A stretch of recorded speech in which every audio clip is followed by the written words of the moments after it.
All right, so good morning once again, everyone. Thank you for joining us. Today we're going to be talking about how to start an ESL ministry and some tips and suggestions for getting it going. Every program is different, but Literacy International has been doing this for more than 50 years, helping people get programs started.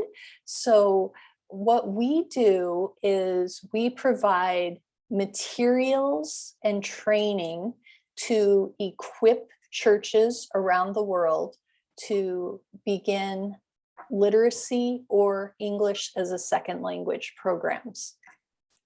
And so we come alongside the local church and provide them with information, provide them with curriculum. We're there to train to answer questions. And we do all of this free of charge. And it's really a great way to get started with a program if you don't have one already. So our first step in beginning a program, is of course to pray about it. Begin praying for clarity of the vision of what God wants you to do. Pray for others who share your vision and desire to come alongside and join you in this, because you can't do it alone.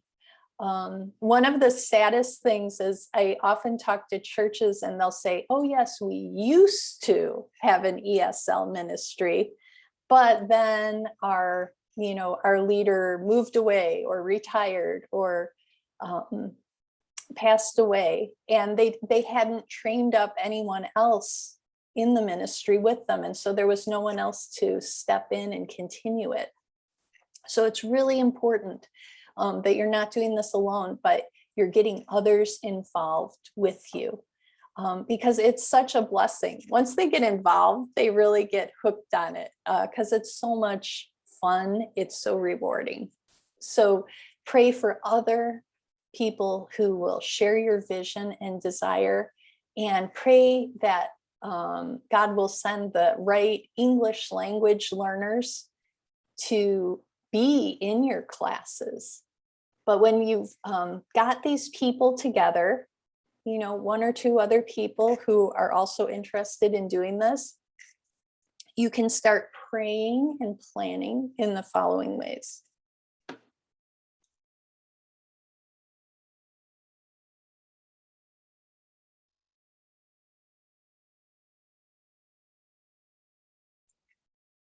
Okay, so these are some questions to think about as you're planning. First of all, why do you want to start an English language ministry? Do you want to reach out and share the love of Jesus to your community by meeting their felt needs for learning English? Do you want to do it locally or overseas? Do you want to do it primarily to disciple and educate members of your own church? Or is it going to be more of an outreach to others? Do you want to provide a job skill to the poor? Do you want to build relationships with people? Think about what your purpose is in this ministry. And then the next question is, who do you want to reach? You may focus just on children or on adults or on teenagers or older people. There may be immigrants in your area or refugees that you want to work with. There may be prisoners. We've got some great programs going on in prisons teaching literacy and ESL. And it's really amazing because not only do the prisoners get a chance to meet Jesus and to be discipled during their time in prison, but then when they are released, they've got job skills that are going to help them as they move forward out of prison. You might be focusing on students or mothers or homeless people, a particular ethnic group, Christians or non-believers, people with disabilities. We've got some programs that are focusing on teaching English to people who are deaf and use sign language. Recovering addicts. Again, just think about the people group that the Lord places on your heart to reach out to. And then a third consideration is, where are you going to meet? Now, especially with COVID, more and more classes are going online. And so that is a viable way to do your ministry. We have one woman now in California. She has a class with 31 students in Cambodia that she just started this year. And already 3 of them have decided to be baptized since she started. And so it can be a very powerful thing to do even online. But if you want to meet in person, think about the space where you will meet.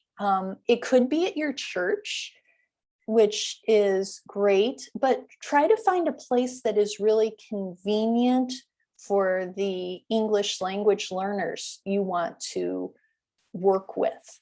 So if your church is in one neighborhood and the people you're trying to reach are in a different neighborhood and they might not have transportation to your church, that's not necessarily the best place.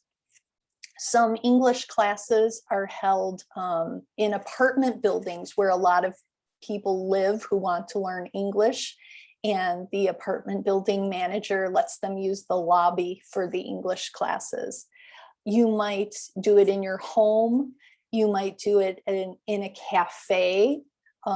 Sometimes that's a really great way to do it, because if you find a little restaurant or cafe that has a slow time, they might say, oh, Tuesday nights are really slow for us. And they would be delighted for you to bring in 15 students every Tuesday who are gonna buy a cup of coffee and support their cafe. So that's another thing to think about, but pray where it might be.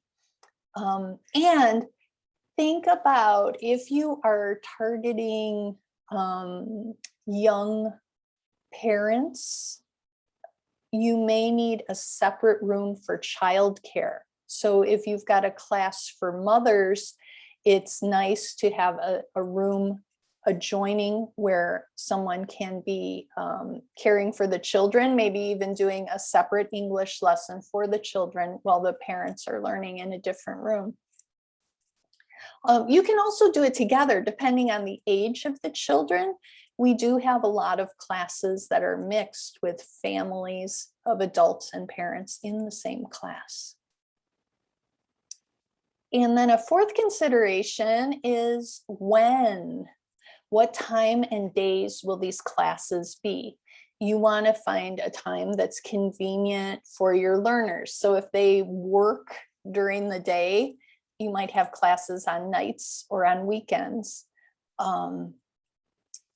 If they are, working at night, you might have classes during the day. For many years, I did classes at factories. So I would do classes between the first and second shift of the factories. So the people who work the first shift would stay 2 hours late at the factory for my English class. And the people who work the second shift would come in 2 hours early for the English class. And so we would have that block of time where they were already at work, where they needed to be. And it was very convenient for them to fit that into their work schedule. But we do recommend that if you meet in person, you do it for 2-hour sessions at least twice a week. For example, Mondays and Thursdays from 7 to 9 p.m. If it's an online class, it's really hard, I think, to do a 2-hour online class. And so those online classes are often once 1 hour, but you can do it more frequently, 2 or 3 times a week. You want to avoid doing classes only 1 time a week, because 7 days between classes is just enough time for people to forget everything they learned. And then you end up never getting very far, because you're always reviewing the previous week's lesson. So do you guys have any questions about these questions? Do you have any questions about these 4 points so far? Not yet, no. Okay. Well, let's go on then. Oh, yes, go ahead. So it looks like this, because I struggle this a little bit. It appears to me the more targeted you are, the easier this will be. And that's kind of like, if you know you're focusing on refugee community, or you know, or students, or involving people at your church, it helps to have that specificity in order to know how you can be successful in the programs you start up. Yes, yeah, absolutely, absolutely. And that doesn't mean that you can't take other people who may join, you know, who are not within that group. But if you do focus on a particular group, it makes it easier to choose the time and the place, which are very important. So again, I worked a lot with factory workers, and so it was easy to find a time and a place that worked with their schedule and the location where they were working. But you know, if you're working with young mothers, maybe mornings are best for them. Or if you're working with students, you might be able to do it, you know, in an area that's near their school after their classes. Yeah, that's a good point, Kimberly. Thank you. Okay. And then another thing is, try to involve your pastor and the congregation of your church. Don't try to just go out again and do this on your own.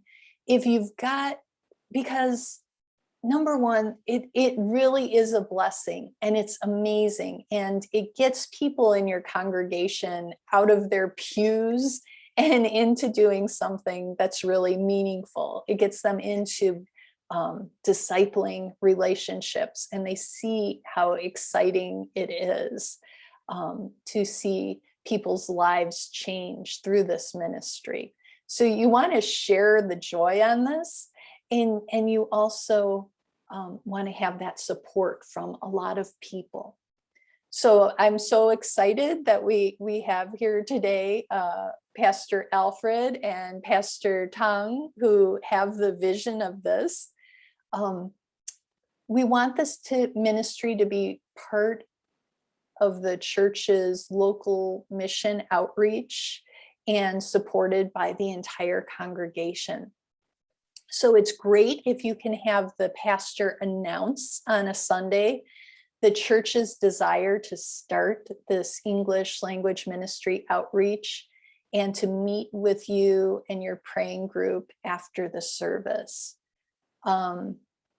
So that, you know, the pastor can make an announcement if you think you might be interested in being a tutor, or helping to recruit students, or helping with childcare, or helping with refreshments. Please sign up over here after the service. And then this not only starts to get other people involved as they know about it, But if they also, people in your congregation might start to say, oh, you know what, my neighbor doesn't speak English, and maybe I can invite them to this program. Or they might say, well, I'm not interested in being a tutor, but I know my friend is a retired school teacher and she would love to do this. I'll let her know about it.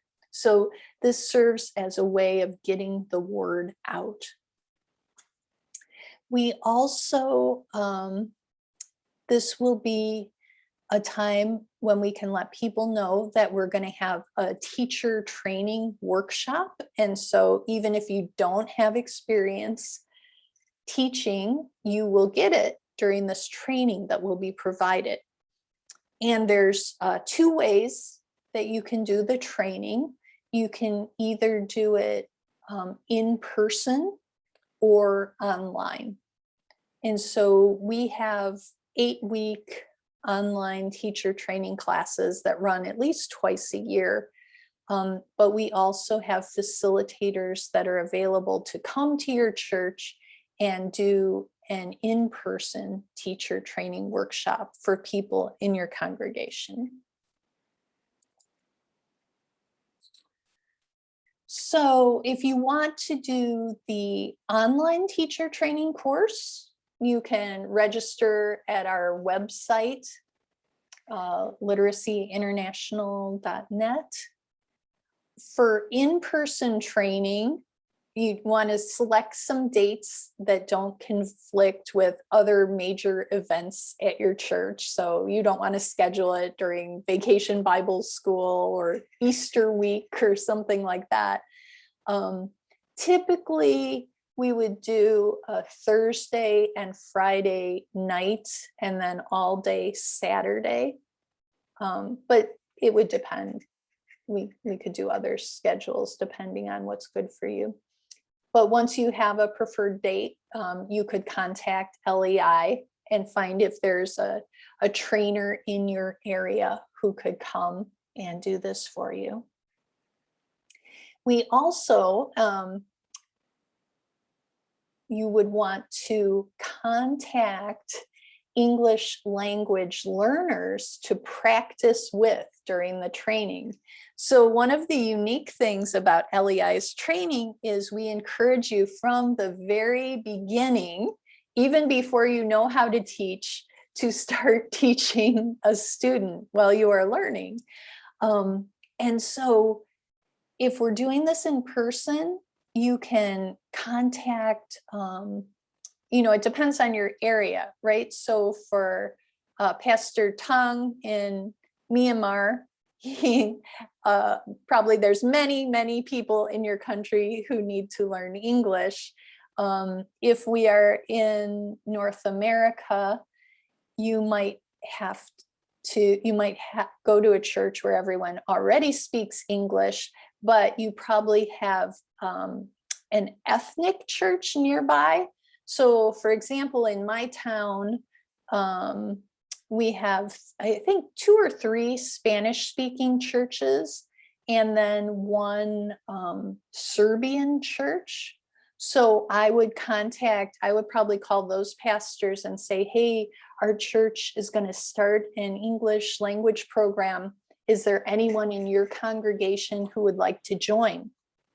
And so then you've already, that takes care of a lot of your recruitment. And it starts to build relationships with other churches in your area. So you can have more than 1 language group, and let the pastor know that you're doing these classes, tell them about the workshop dates, and invite those who want to learn English to participate in the workshop.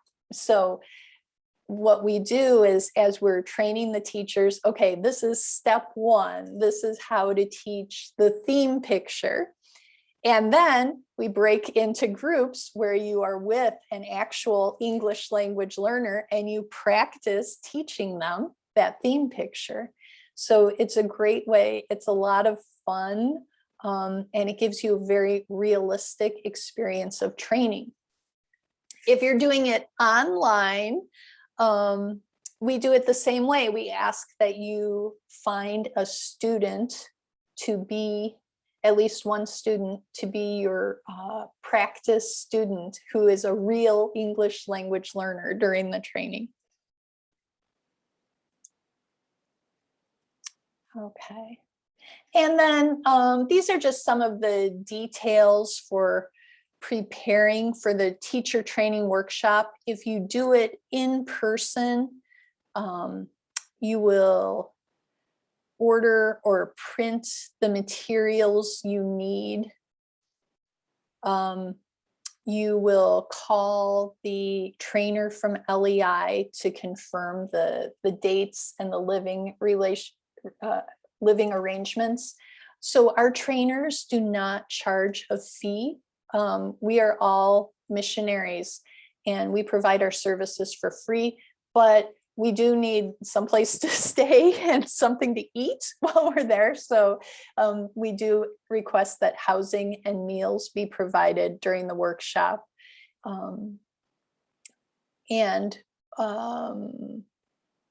If there's more than 15 people in the workshop, we typically have a second trainer come along. And then we just need a room to hold the training. So we usually have it in a horseshoe shape, and we have chairs and a whiteboard, and then some smaller boards for the breakout groups. So just those are some more details about the in-person training workshop.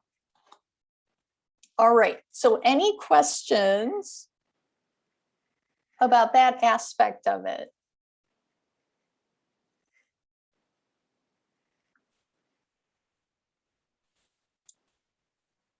Now I'm also, can you guys see, I switched to a new document now.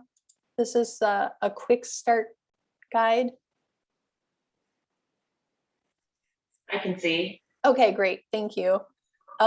So this is a little guide also that's put out by a Canadian organization. It's called eslministries.org. And so they go into a little more detail about how to recruit teachers and determining, let me talk about these things. Decide upon the duration of classes. So typically we do a 2-hour session. Once the ESL classes start, we would do a 2-hour session in person, and we would do a break in the middle. Usually we take about 10 minutes or so just to have refreshments.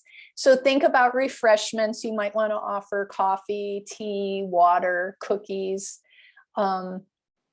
nothing fancy, but it's really nice to be able to break bread together and eat together during class. And that's always, it's really fun. We have kind of informal conversations during that time. And it makes it more relaxed and more of a homey environment, I think. But as for how long the classes will last, we generally do, if you're using the Light of the World curriculum, we generally recommend doing an 8-week course. And the reason is the Light of the World has 7 lessons and then a review lesson. And so if you do 2 lessons per week for 8 weeks, you could go through about 14 lessons, and it gives you a little extra time. So then you would have an extra day at the end to do a little graduation celebration. That would also give you a little time in the beginning. Maybe the first day of class, you're doing registration and assessment. And so that seems to be a good period of time to get people to commit for 8 weeks, and then maybe take a break of a week or 2 before you do your next session of 8 weeks. Determine whether you will charge a fee. So a lot of this depends where you are, what your expenses are. Many churches offer these classes for free, but you may have charges for materials, for internet, for all kinds of things. And so we do find that charging a small fee to cover the cost of any photocopying if you're printing the materials for them kind of has students, it puts some skin in the game, as we say. So they are committed to this because they've invested something in it. We never turn away people who cannot afford it.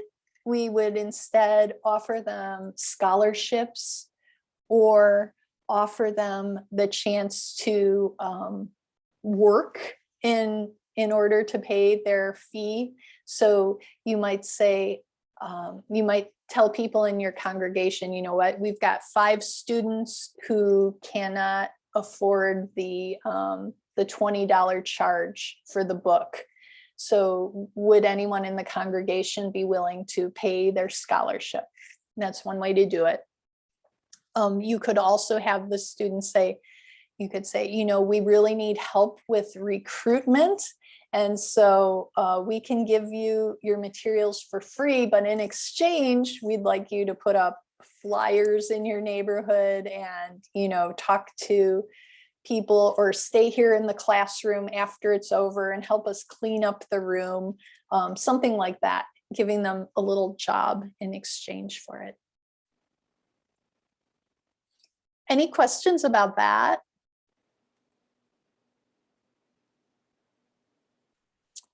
I also want to mention that, especially as we get to the higher level, so people who are studying English because they want to get into university, if they are business people and they need it to further their career, often you are offering the same service that is being offered by schools that charge tuition.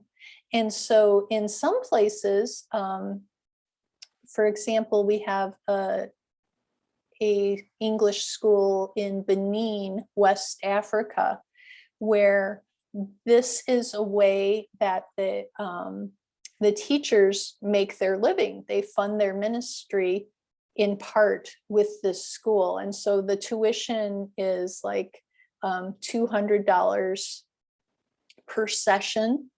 And that allows them to be able to devote themselves to this ministry full time.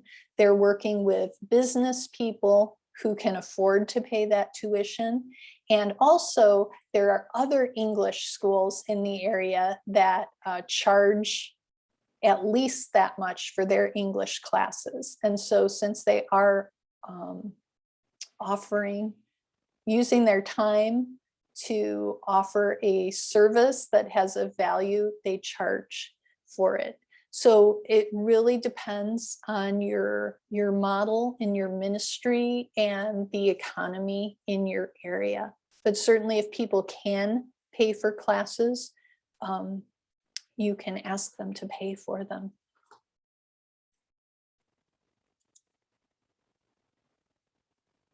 Okay.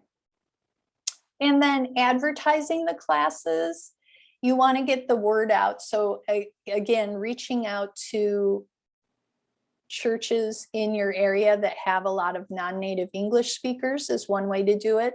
You can also post things on your Facebook page and your church website. You can send out email. It's great if you can have somebody translate the announcement into several different languages so that different people can read it. You can put up a sign in front of your church. So I know there's a church not far away from me and they have a big sign in the front that says English classes 7 p.m. and with the phone number there, so people can just see it and call them to sign up.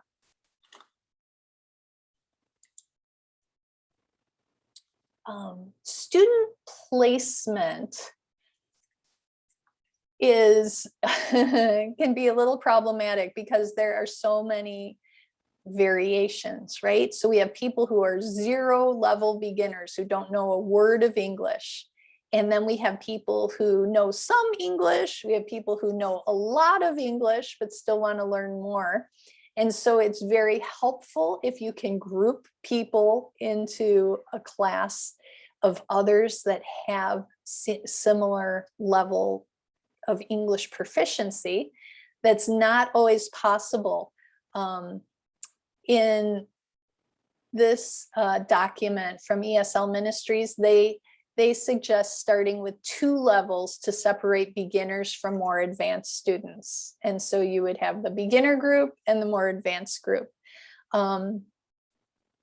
You'll have to see how it works for you.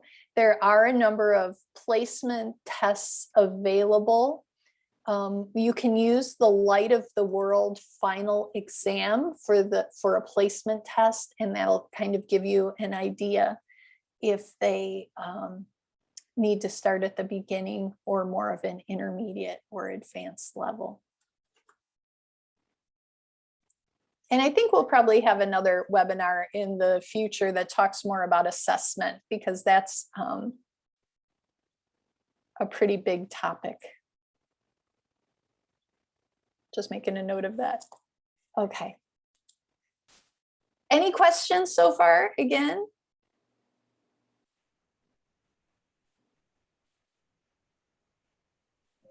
Nope, we're doing well. This is great stuff. Okay, good. And so some of these, again, we touched on these: arranging for childcare, consider transportation. If some of your students live far away, you might try to find someone in the congregation who can drive them. Plan for the opening. So it's nice to be able to have an announcement, have everybody in the congregation praying for you as you open up. And so starting the classes and finishing the classes, we have the opportunity to celebrate and to share it with the whole congregation. Refreshments we touched upon. You might want to have some people help with refreshments. One thing, sometimes it can really be a burden if we tell the students, oh, we're going to have a potluck and everybody brings something. It's fun to taste different dishes, but sometimes it's really a financial hardship for the students to bring extra food. And for many of the students, especially for the women, it's a lot of extra work because they feel like they need to make something really fancy and they spend extra time cooking it. And so what I will often do is like for our final day of class, we have a graduation and a celebration. We will have someone other than the students bring food in. So we'll order a pizza, or we'll have people in the congregation bring food in for them, so the students don't have to do that extra work.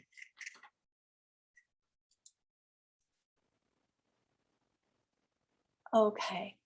And also they talk about the importance of praying with the teachers, and also debriefing, getting feedback from your teachers about what worked, what didn't work. Providing social service information, especially if you are working with immigrants and refugees. They may have questions about healthcare, schooling, legal matters. And I find many times I'm a resource person for them, helping them to get these things. So it's nice if you have access to that kind of information that you can provide your students with. Celebrating special occasions. So they talk about Christmas, Easter, Valentine's Day, Asian New Year are great times to celebrate with your students and do something special during the class. We really want our classes to be fun and a place of joy and celebration that students look forward to going to. And so to kind of break up the challenges, because it is really hard work learning. I'm sorry, I was just looking at a message in the chat. To break up sort of the difficulties and the challenges of all the hard work they're doing, it's important to celebrate often. Okay. And a few other things. You may need to, as your program grows, you may need to build a budget. And so things that you could have expenses for might be the curriculum. So all of our curriculum is offered free of charge, but there's printing costs depending on if you're using printed materials. And you don't have to use printed materials. If your students have mobile phones, they can use their mobile phones, and they can use a notebook. But a lot of times teachers do like to print out the materials so the students can write on them.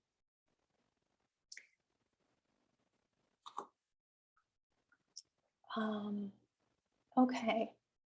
And then you can start to, it talks about training your congregation in discipling and getting the church involved with these new students. And I will send you guys the link for this quick start guide from eslministries.org as well. Great. All right, so that is it's just some basic information about how to start up an English language ministry with your church.